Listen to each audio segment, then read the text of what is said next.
अजीज दोस्तों, अस्सलाम वालेकुम, नमस्ते, सत श्री अकाल, जय जिनेंद्रा, गुड आफ्टरनून। अजीज दोस्तों, चाइना के डिफेंस मिनिस्टर से भारत के डिफेंस मिनिस्टर की मीटिंग हुई। राजनाथ जी भारत के डिफेंस मिनिस्टर चाइना के डिफेंस मिनिस्टर से जब मिले तो साथ में डिफेंस सेक्रेटरी गिरिधर अरामाने जी और defence chief of defence staff general Anil Chauhan भी साथ में थे। राजनाथ जी ने चाइनीज डिफेंस मिनिस्टर से हाथ मिलाने से मना कर दिया और उन्होंने हाथ नहीं मिलाया और उन्होंने चाइना के डिफेंस मिनिस्टर को क्लियर अल्फाज में एक बात बता दी कि हम आपके साथ बातचीत, हम आपके साथ मामलात को पीसफुल लेवल पे ले जाने के लिए उस वक्त तक तैयार नहीं जब तक कि आप वापस 2020 की मई 2020 की पोजीशन पे नहीं चले जाते।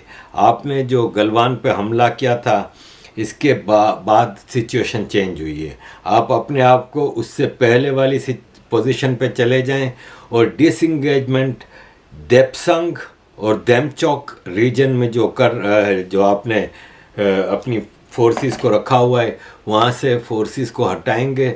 उस वक्त तक हम नहीं समझते कि लाइन ऑफ एक्चुअल कंट्रोल पे आपसे और कोई चीज़ हो सकती है। जब तक आप ये चीज़ें नहीं करेंगे सिचुएशन कंप्लीट नॉर्मलिसी की तरफ नहीं जाएगी। अजीज़ दोस्तों, एक इंटरनेशनल टूल किट है, ग्रेटा थुनबर्ग है जो स्वीडिश स्टूज, जिसको के वेस्ट ने अमेरिका की CIA ने क्रिएट किया है। और वो जैसे मलाला यूसुफजई है, जैसे ग्रेटा थुनबर्ग है, जैसे वो आपकी सिंगर है रियाना, इस टाइप के लोग यूज़ होते हैं जो। तो उसने एक बार टूल किट फार्मर्स प्रोटेस्ट के हवाले से खोल दी थी। इसी तरह इनकी भारत के खिलाफ एक प्रोपेगेंडे की लगातार टूल किट पिछले 2019 के इलेक्शन के बाद से चल रही है। जब से 2019 में इन्होंने देखा कि मोदी जी जीत के आए हैं, 2014 से 2019 का भारत, मोदी जी का भारत दूसरा था, 2019 के बाद दूसरा है। 2014 से 2019 तक मोदी जी को पहले अपने ज़ाहिर देखें, एक ब्यूरोक्रेसी पूरी चलाती है चीज़ों को। वो पूरी ब्यूरोक्रेसी कांग्रेस की सरकारों की बनाई हुई थी। वो एक माइंडसेट था उस ब्यूरोक्रेसी का, एक सिस्टम था। हर इलाके में, हर ऑर्गेनाइजेशन में, इंस्टीट्यूट में, हर चीज़ में वो एक माइंडसेट चल रहा था। उसको कंट्रोल करना, उसको सेटल करना, अपनी टीम को स्ट्रॉन्ग बनाना। ये तो नहीं है कि 4 मिनिस्टर अपने ला के आप पूरी टीम को वो करते हैं। नीचे असल में जो बाबू बैठा होता है वो आज भी वो बाबू अपनी बदमाशियां करता है और चीज़ें सरकार के ख्वाहिश के उलट चलती हैं। तो उस वक्त भी मोदी जी ने पहले 5 साल अपने पांव इस तरह से जमाने में लगाए। फिर जो बहुत मेजर गलतकारियां थीं, जैसे डीमोनेटाइजेशन जो थी, वो एक बहुत ज़रूरी स्टेप था क्योंकि उनके पास छापा खाने लगे हुए थे और वो नोट पे नोट छाप के पूरे भारत में एक स्लीपर सेल्स, एक अपने सिस्टम विद इन सिस्टम चलाया हुआ था। उन डीमोनेटाइजेशन का मतलब ये हुआ कि उनके पास अब वो खुला डुल्ला पैसा नहीं था, उनकी कमर टूट गई। इस टाइप के चीज़ें की गई, फाउंडेशंस डाली उन 5 साल में। 2019 के इलेक्शन में आने के बाद मोदी जी ने कहा चल भाई अब शुरू हो जा। 6 महीने के अंदर अंदर आपने देखा आर्टिकल 370 का एब्रोगेशन होता है, अयोध्या राम मंदिर का फैसला आ जाता है, ट्रिपल तलाक का फैसला होता है, सिटीजन अमेंडमेंट एक्ट का काम हुआ, सब कुछ हुआ। अब इंटरनेशनल टूल किट आ गई, उनकी मैया मर गई। अब ISI, जॉर्ज सोरोस और चाइना और वेस्ट का जो लेफ्ट लिबरल मीडिया और थिंक टैंक है, इन्होंने फिर एक प्रोपेगेंडा मुहिम शुरू की। तब से ये हिंदुत्व एक्सट्रीमिज़म एक नई टर्म मार्केट में आई। हिंदुत्ववादी, Hindutva extremism, N orange monk, Hindu monk और इस टाइप के लव्स और इस टाइप की चीज़ें पूरी दुनिया में, और दूसरी तरफ भारत तरक्की कर रहा है। अब आप देखें कि पिछले 4-5 साल में 2019 के बाद जो इंफ्रास्ट्रक्चरल डेवलपमेंट कितना तेज़ी से आगे बढ़ा है, भारत एक नई दिशा की तरफ जा रहा है। तो बजाय इसके कि उसको अप्रिशिएट करते, इन्होंने उसको भी ह्यूमिलिएशन के तौर पे, अब एक मिसाल है कि टॉयलेट का मसला भारत में था, किस हद तक सॉल्व किया गया। पानी का मसला, आज भारत में घर घर में, गांव गांव में पानी नलकों में आ रहा है। गैस का मसला, इलेक्ट्रिसिटी का, इलेक्ट्रिफिकेशन ऑफ ट्रेन और इन सब चीज़ों का, गाड़ियाँ, भारत दुनिया में टॉप ऑटो मेकर बन चुका है, टॉप के 3-4 मुल्कों में आता है नाम हर लिहाज से। फिर आप कहते हैं नहीं, भारत की आबादी भी तो देखें, सबसे बड़ी आबादी है। तो भाई साहब, भारत पे आज़ाद हुए भी तो अभी 7-8 साल ही हुए हैं। इससे पहले तो कांग्रेस की गुलामी थी, अंग्रेज़ों के गुलाम थे भारत के लोग। उनसे आज़ादी मिली है, वो तो भारत को कहीं किसी आगे बढ़ाने में मूड में ही नहीं थे ना। ये तो अब भी जाके भारत आगे की तरफ जाने लगा है। तो अभी तो 6-7 साल में भारत यहाँ पे पहुँचा है। ज़रा इसी रफ्तार से चीज़ें चलती रहीं तो आगे 20-25 साल में सबको पीछे छोड़ देगा, और 10 साल में तो टॉप के 3 में होगा। तो ये सारी सिचुएशन में वेस्ट कितना ह्यूमिलिएट करता है, ज़रा ये देखिए। This cartoon appeared on a German magazine called Der Spiegel. It's about India's population overtaking China's. India is the overcrowded train with people hanging outside the compartment. And China? China is a sophisticated bullet train. Many people on the internet have called this cartoon racist, and we agree. The India of 2023 is not about run-down trains with people on the roof. It's about modern, sustainable machines. Cartoons are supposed to be subtle yet accurate. This one is neither. It's a crass attempt at peddling old and racist ideas about India. The West simply cannot accept India's growth story. How can a former colony with 1.4 billion people do what Britain or Germany does? And that too with hostile neighbors. That too without Western help. How can India do it? The idea is unacceptable for Western journalists and publishers. Hence these cartoons. अब ये जो cartoon बनाया जिसमें भारत की train के ऊपर लोग छत पे चढ़े हुए हैं और ये वो, यार ये कहाँ आज के भारत में आप ये देखते हैं? हर शहर में मेट्रो चल रही है। हम तो जब 2004 में दिल्ली आए थे तो भारत के दिल्ली में मेट्रो बन रही थी। अब तो भारत के छोटे छोटे शहरों में भी मेट्रो चलनी शुरू हो गई है। हमारे तो पाकिस्तान में कराची जैसे सिटी में नहीं है मेट्रो। कराची जो कि पाकिस्तान के पंजाबी भिखारियों को पालता है, वहाँ पे मेट्रो बस या मेट्रो ट्रेन तक नहीं है। तो ये भारत में तब्दीली इनको अच्छी नहीं लग रही। वंदे भारत ट्रेन दिखाते हुए इनको शर्म आती है, चाइना की बुलेट ट्रेन दिखा रहे हैं। तो ये एक इंटरनेशनल टूल किट है। अज़ीज़ दोस्तों, मैं यहाँ पे बात पाकिस्तान की निकली ही है तो मैं ज़रा एक छोटा सा, लोग कहते हैं कंपेयर नहीं करो, मैं ये पाकिस्तानियों को दिखाने के लिए कि भाई साहब इसी मुल्क से पैदा हुए हो, इसी मुल्क से जन्मे हो तुम लोग भारत से ही, तो कम से कम तुम लोगों की इकोनॉमी भारत के लेवल की तो होनी चाहिए ना। अब देखें, पाकिस्तान की सबसे बड़ी कंपनी है ना, वो oil and gas development authority, OGDC, 1.38 billion की कंपनी है ये डॉलर। 1.3 बिलियन डॉलर की कंपनी है। भारत की जो सबसे बड़ी कंपनी है ना, वो रिलायंस है, 193 बिलियन की कंपनी है। पाकिस्तान की सबसे बड़ी कंपनी से तकरीबन 150 गुना, 250 गुना ज़्यादा बड़ी है।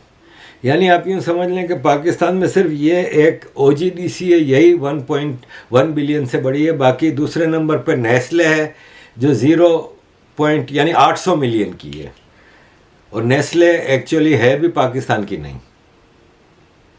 फिर मरी पेट्रोलियम 700 मिलियन। यानी आप पाकिस्तान की टॉप 200-300 कंपनियां मिला लेना तो एक रिलायंस बनती है। भारत की 10वें नंबर पे एयरटेल है जो 57 बिलियन डॉलर की है। आप पाकिस्तान की 150-200 टॉप की कंपनियां मिला लें तो एक भारत की 10th नंबर की कंपनी मिला के बनती है। अजीज़ दोस्तों, दूसरी बात ये मैं आपके साथ अब आता हूँ उस तरफ जो कि आज का मेरा असल मुद्दा था। देखें, ये जो रेसलर्स का मुद्दा है, मैं उसमें नहीं बोलना चाह रहा था, लेकिन मैंने अभी बबीता फोगट जी का कुछ ही महीने पहले इंटरव्यू रिलीज़ किया था और मेरी उनसे ये सब बातें हुई थी, तो मुझे बड़ा दुख हुआ। ख़ास तौर पे जब मैंने पहले ये खबरें जनवरी से देख रहा था ना, तो मेरे जहन में एक ही बात आई कि इनकी बात सुननी चाहिए। आफ्टर ऑल नेशनल हीरोज़ हैं वगैरह वगैरह। एक बीजेपी के एमपी का नाम आ रहा है, तो बीजेपी सरकार को चाहिए कि जिस तरह फार्मर्स प्रोटेस्ट को लंबा खींचा गया, इसी तरह इसको ना लंबा खींचे। लेकिन फिर टूल किट खुल के सामने आई ना, तो मुझे दुख हुआ कि नेशनल हीरोज़ हैं, मेडल विनर्स हैं, कम से कम इनको यूज़ नहीं होना चाहिए था। अगर इनके कुछ जेन्युइन इश्यूज हैं भी, तो ये नेशनल हीरोज़ हैं, इनसे बीजेपी के प्रधानमंत्री भी मुलाकात कर लेते अगर इन्होंने रिक्वेस्ट की होती। लेकिन ये ना पुलिस स्टेशन गए, ना फेडरेशन में गए, ना स्पोर्ट्स मिनिस्ट्री में गए, ना होम मिनिस्टर से मिले, ना कुछ। डायरेक्ट प्रोटेस्ट सड़कों पे बैठ के आप ये चीज़ें कर रहे हैं। और आपकी डिमांड्स क्या हैं? देखें, ये खबर आई सामने कि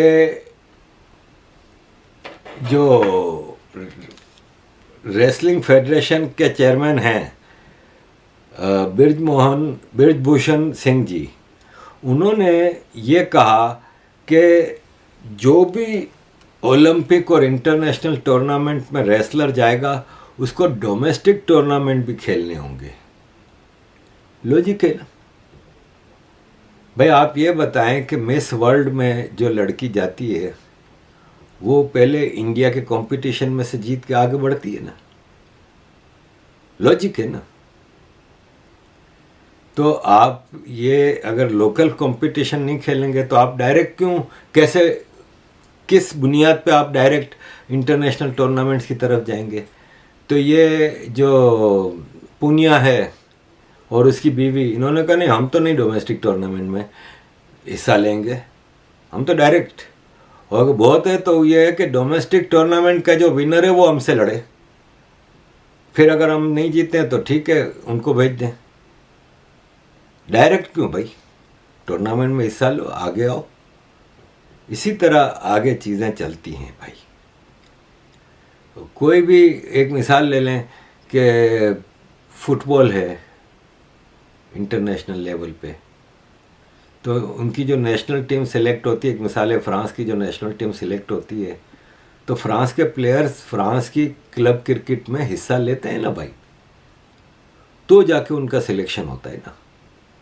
तो इस पे इन्होंने जब इसको रूल बना दिया बृजभूषण जी ने, तो इन्होंने ये सेक्सुअल आरोप लगा दिए। अब इस आरोप की जांच के लिए boxer Mary com, PT Usha जी, बबीता फोगट, सबको मिला के कमेटी बनाई गई। उस कमेटी ने कहा कि भाई कोई गलत आरोप है और ये आरोप में कोई जान नहीं। तो इन्होंने पीटी उषा जी के खिलाफ भी शुरू हो गए। भाई इल्ज़ाम लगाते हैं कि फलां साल तुर्की में मैं गई थी टूर्नामेंट खेलने, वहाँ पे बृजभूषण ने मेरे साथ सेक्सुअल हरेसमेंट किया। इंक्वायरी कमेटी ने पता किया तो पता चला उस टूर्नामेंट में बृजभूषण जी तो गए ही नहीं थे तुर्की। तो इन्होंने चेंज कर दिया, नहीं सॉरी मंगोलिया में हुआ था। फिर इंक्वायरी की गई तो पता चला वो मंगोलिया वाले टूर्नामेंट में भी नहीं गए थे बृजभूषण। मैं नहीं कह रहा कि वो बेगुनाह है, लेकिन कोई कमेटी को एक्सेप्ट तो करो। बृजभूषण ने ये कहा कि मुझे कहा कि भाई आप रिज़ाइन करो, मैं तो अभी रिज़ाइन कर दूं, वैसे ही मेरा टर्म पूरा होने वाला है, नया इलेक्शन होने वाला है, रेसलिंग फेडरेशन ऑफ इंडिया का नया इलेक्शन होने वाला है, वैसे ही मेरा टर्म पूरा होने वाला है। लेकिन मेरा रिज़ाइन करने का मतलब है कि मैं इनके इल्ज़ाम को कबूल करता हूँ कि ये जितने आरोप हैं मेरे ऊपर सही हैं, इसीलिए मैं रिज़ाइन करता हूँ। बोले मुझे इंक्वायरी बिठाएं आप, मैं हर इंक्वायरी में कोऑपरेट करूंगा। ये इंक्वायरी में भी कोऑपरेट नहीं कर रहे, ये एफआईआर कटवाने नहीं गए, एफआईआर भी सुओ मोटो से कटी गई। फिर कह रहे हैं कि 1000 लड़कियों के साथ ये हुआ है, एक लड़की सामने नहीं लाई। पूछा क्यों नहीं लड़की आ रही, वो डरती, किस हिसाब से डरती, अब तो इतना बड़ा मुद्दा बन चुका है, अब क्यों डरेगी। तो और सबसे बड़ी बात, चलें सब कुछ अपनी जगह, ये जो रोज नए चेहरे आ रहे हैं ना सामने इस प्रोटेस्ट में, स्वरा भास्कर, प्रियंका, फिर राकेश टिकैत, सत्यपाल मलिक, प्रकाश राज, यार सारे बदबूदार, मेले, सारे ही कीचड़ वाले लोग जब पहुंच रहे हैं आपके प्रोटेस्ट में और आप उनके साथ खुशगपियां लगा रहे हैं, हंसी मजाक कर रहे हैं, तो इसका मतलब फिर you are part of a tool kit. आपको 140 करोड़ लोग मोहब्बत करते थे, आज आप मेजॉरिटी की मोहब्बत अपनी पॉलिटिक्स की वजह से लूज कर रहे हैं।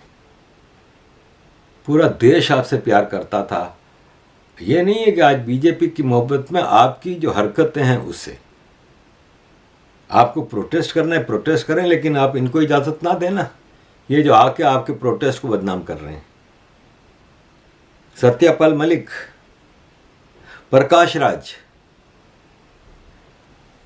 स्वरा भास्कर, टिकैत, प्रियंका, और ये आप आम आदमी पार्टी,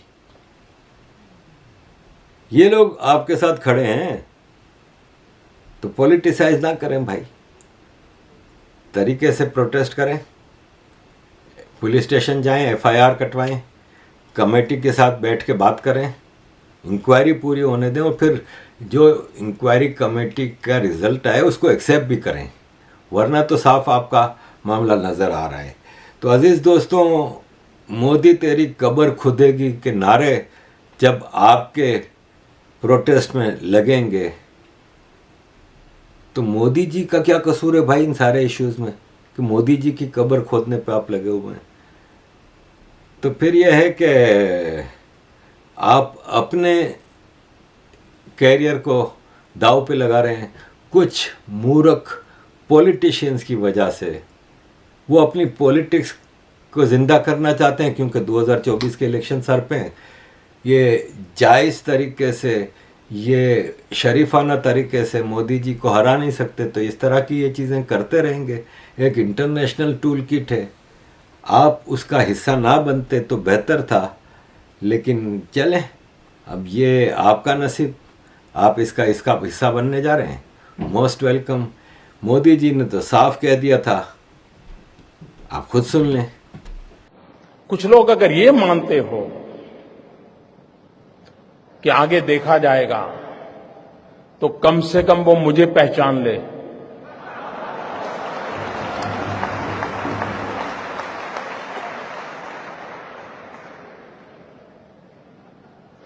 देश आजाद हुआ तब से अब तक का आपका कच्चा चिट्ठा मैं खोल दूंगा। जिनके पास ये बेईमानी का है वो मान के चले कागज का टुकड़ा है, वो ज्यादा कोशिश ना करें, ज्यादा कोशिश ना करें, वरना सरकारी मैं इसके लिए अगर 1 लाख नए लड़कों को नौकरी देनी पड़ेगी तो दूंगा और कोई इसी काम में लगाऊंगा। लेकिन देश में ये सारा कारोबार बंद चल रहा है, उसको बंद करना है। और अब लोग मुझे समझ गए हैं। इतने दिन उनको समझ नहीं आया, लेकिन जरा ये डोज ज्यादा आया तो समझ आया। लेकिन ये एंड नहीं है, ये पूर्ण विराम नहीं है। मैं आज खुल करके कहता हूं, ये पूर्ण विराम नहीं है। देश में भ्रष्टाचार, बेईमानी बंद करने के लिए मेरे दिमाग में और भी कई प्रोजेक्ट चल रहे हैं।